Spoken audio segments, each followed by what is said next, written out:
जागतिक पर्यटनाचं वारसा असलेलं लोणार शहर, या लोणार शहराला महिन्यातून एक वेळा दूषित, दुर्गंधीयुक्त आणि पिवळं पाणी नळाला येतं.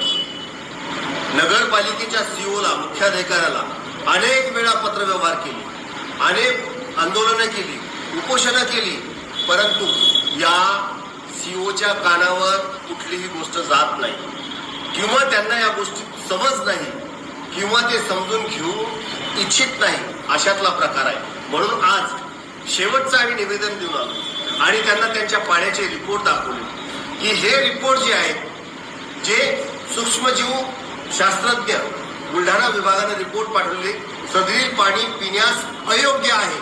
तरीही हे मुख्य अधिकारी तसलंच घाणेरडं पाणी या नळाद्वारे प्यायला पोहोचवते. विभागीय आयुक्त जेव्हा इथे आले होते, त्यांनी एक समिती नेमली. उपविभागीय अधिकारी श्री जोग साहेब यांच्या माध्यमानं त्या पाण्याचे नमुने घेतले आणि ते तपासणीस पाठवले. आज 20 दिवस होऊन गेले, परंतु अद्याप त्या पाण्याचे नमुने आलेले नाही. म्हणजेच यांनी ते नमुने पाण्याच्या नमुन्याचा अहवाल दाबून ठेवलेला आहे आणि तो उजागर करत नाहीये किंवा यांनी ते पाणी तपासणीसाठी पाठवलेलंच नाही. म्हणून आम्ही शेवटचं आणि शेवटची वॉर्निंग देऊन निवेदन दिलेलं आहे की येत्या 10 दिवसामध्ये तुम्ही महिन्यातून 3 वेळा पाणी पुरवठा करा, स्वच्छ व निर्मळ पाणी पुरवठा करा.